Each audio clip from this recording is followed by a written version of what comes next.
Hello, I'm Rick Hertless, founder of His Gospel Power. Thank you for joining with our program once again as we look into the book of Daniel, chapter 5. And of course, we're looking at the book of the book of Daniel really is about the last days anyway. It is a prophetic book.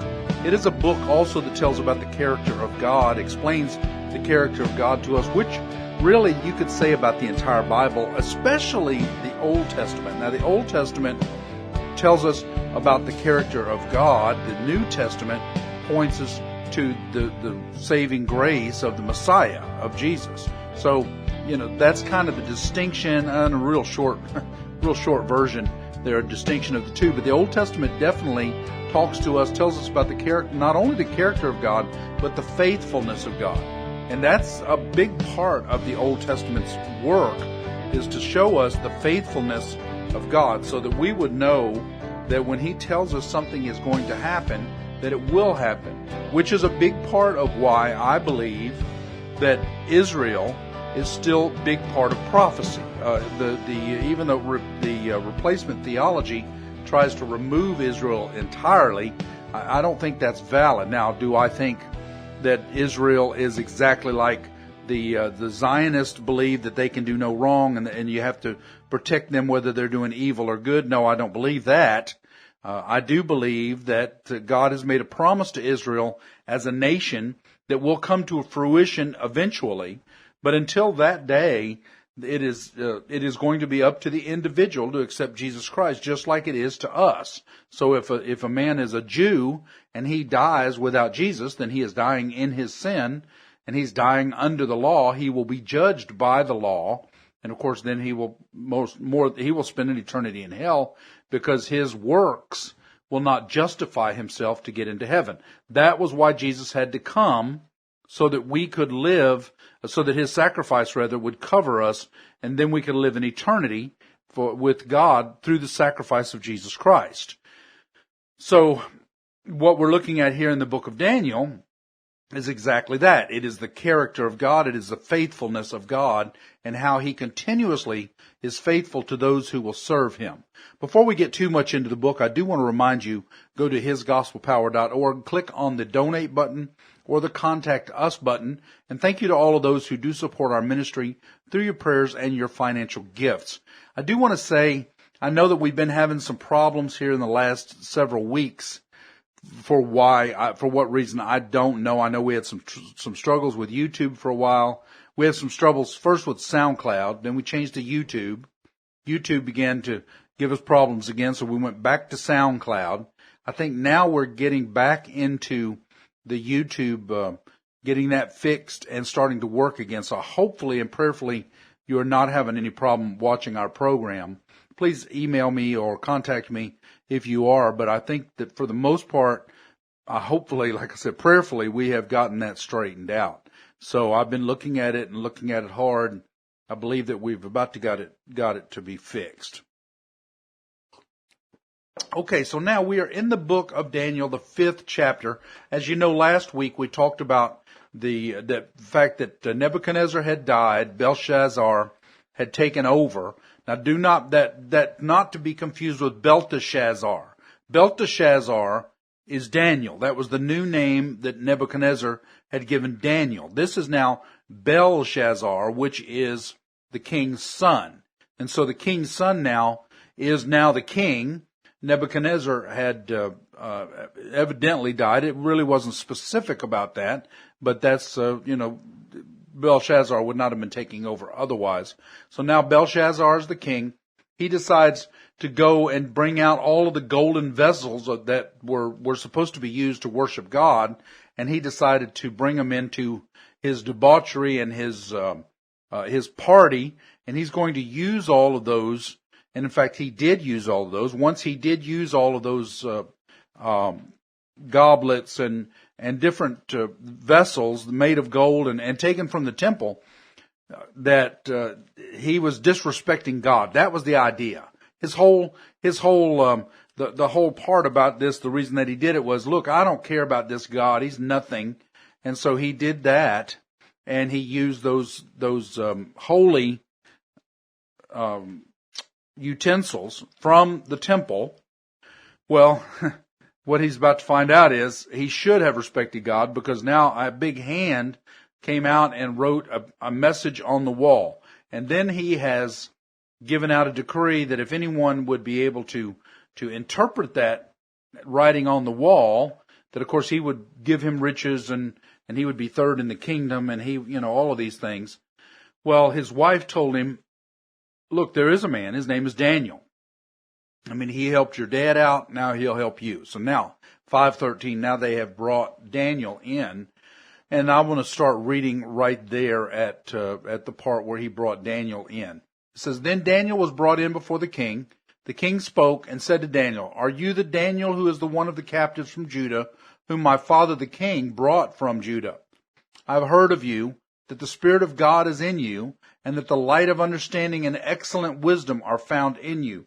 And of course, realizing that what we read last week, where he was talking about he was relying on his own gods, little g, this is now talking about the Spirit of God, capital S, capital G, Yahweh, is what he is talking about. So he is talking about the one and only God. And then he continues, Now the wise men, the astrologers, have been brought before me that they should read this writing and make known to me its interpretation, but they could not give the interpretation of the thing. So he's brought in his so-called wise men, astrologers, from his little g gods, and they could not explain it. And so he, of course, now the next verse, in verse 16, And I have heard of you that you can give interpretations and explain enigmas. Now if you can read the writing and make known to me its interpretation, you shall be clothed with purple, and have a chain of gold around your neck, and shall be the third ruler in the kingdom. So, that's where we stand right here. There's a lot in these first few verses. For one, the king at this point is recognizing that his gods are nothing. That's the bottom line. Now, he doesn't verbally state that, other than the fact that he does say, I've brought in all these wise men, these astrologers. Nobody's been able to tell me what this is. And I've heard that your God can do that. And so he's putting a distinction between all gods and Yahweh.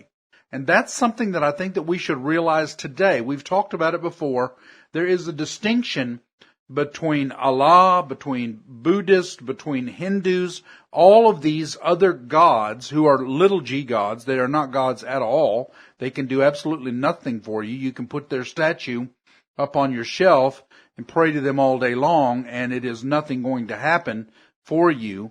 And so, though that there's a big distinction here, that those little g gods are nothing. They are absolutely nothing. And it is only Yahweh, it is only the one true God that can actually answer your prayer and that you are praying to.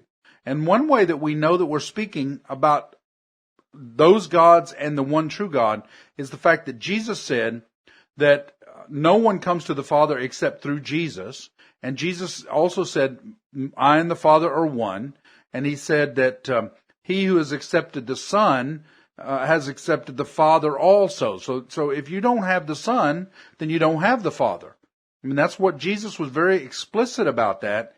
So for absolute positive, we are worshiping a different God than what the rest of the world is worshiping. So if you're worshiping anything other than Jesus, then you're heading down the wrong path. Possibly, as you listen to this, you say, well, how do I know that I'm not heading down the wrong path? Well, number one, I have trusted God, and He has been faithful to me all of my life. And He has told me things would happen, and they did. The prophecies in the Bible have never been proven wrong. They've always been right. On the other hand, the Quran, let's say, I have seen prophecies in that book that are absolutely wrong, and it actually absolutely talks in circles. So I can see all of these different prophecies that are fallible from all of the other angles, but the Word of God has always stood true. Brother Ron Stortle. Well, it was interesting. While you were reading that, I was looking up something, and I'm not sure what translation you were using. New King James. Okay, because I looked it up, and I'm not sure if Belshazzar even acknowledged the one true God in this. because where it says in verse 14, Spirit of the gods, that word is Elohim. And I looked up that for all the occurrences in the rest of the Bible, and it's only used here in Daniel, and only once, even in just the King James, is it referring to Yahweh. The rest of the time, it's just referring to the little generic G gods. So I think he's still in his mindset. Yeah, I see in Hebrew here, you're right. It looks like that is the spirit of the gods. You're correct. The New Testament, or the New King James, rather, that might be a mistranslation. Because you're right. It looks like it is spirit of the gods. Now, that's Aramaic. Yeah. That we're looking at here, not Hebrew. There are certain parts of the Bible, and Daniel specifically, that is in Aramaic. And so what we're looking at, it looks like here, Elah, which of course actually it's also in Hebrew. There's both translations here, but in Aramaic it would be Elohim. So you may be absolutely correct there. Yeah, and really the main reason I wanted to point that out is I think he was even less aware of the power of God than his father was. Because it seemed like with Nebuchadnezzar, as we read, several occasions he acknowledged that Daniel was the servant of Yahweh. Here it seems like Belshazzar isn't even that apparent, because this is really the first time he's coming in contact with Daniel. So it's almost like Daniel's having to start all over again with the son. And obviously he's going to get a wake up like his father did.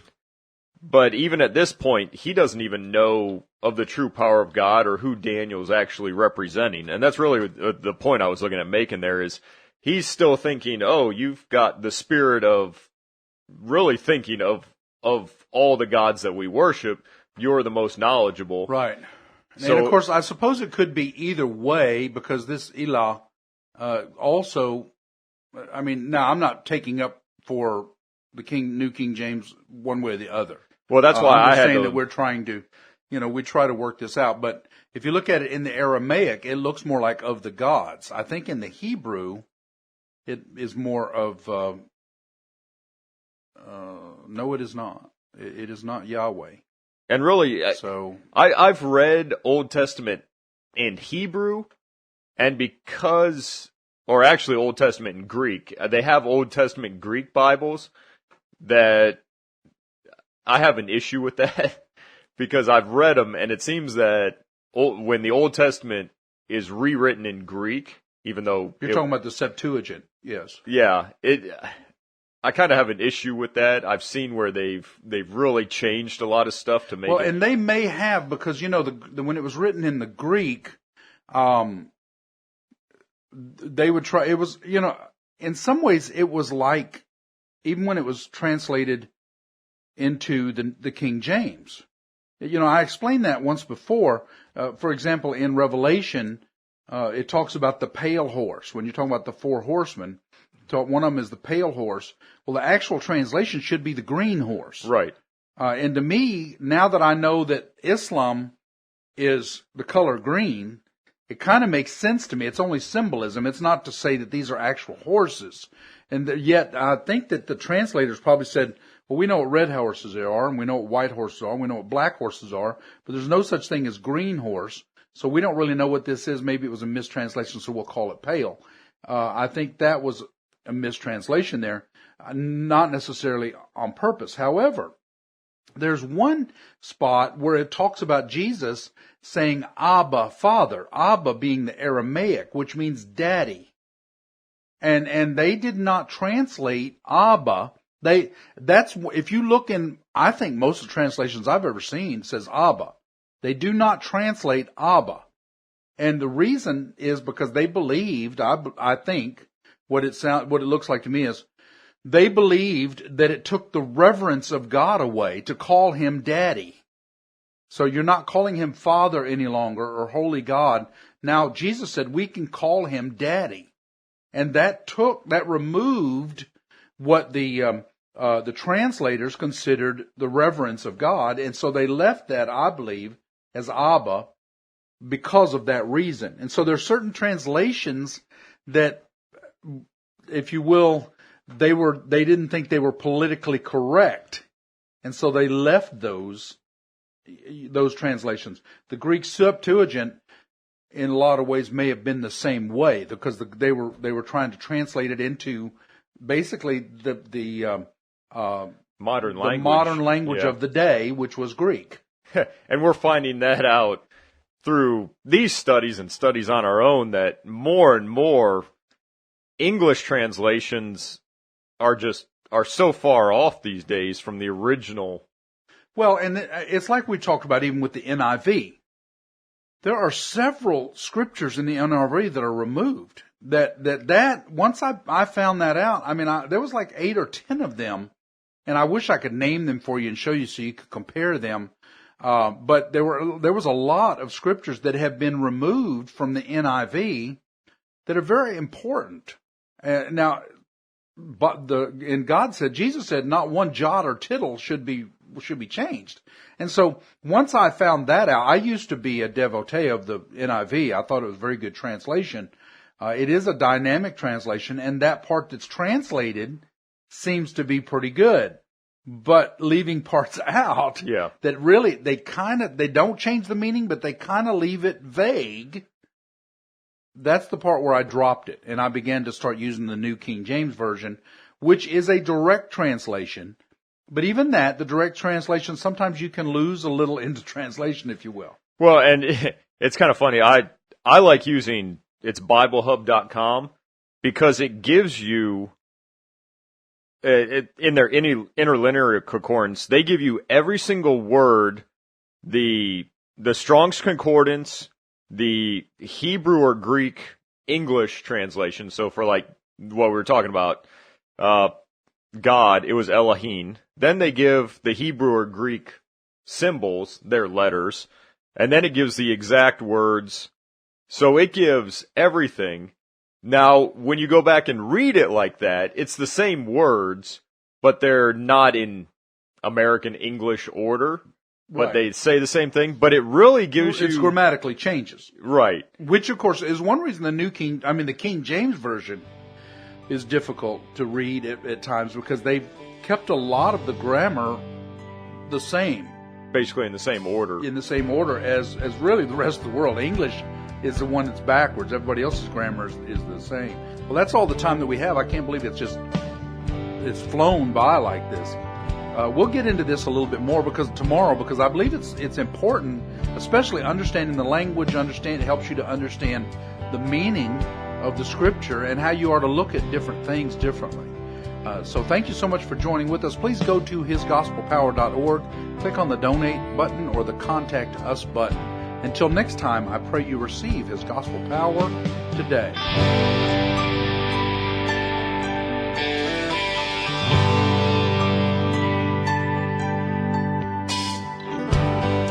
He died for you. He died for me. From our sin, He set us free. He loved us so, His life He gave.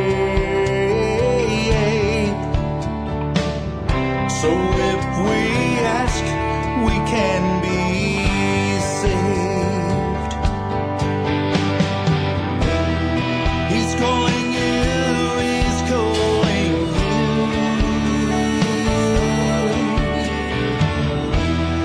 Jesus Christ is calling you. If He's touched your heart and soul, then come let Jesus make you whole. Come kneel with me and we will pray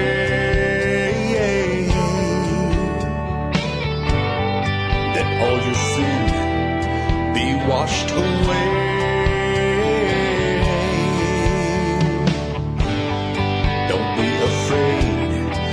won't be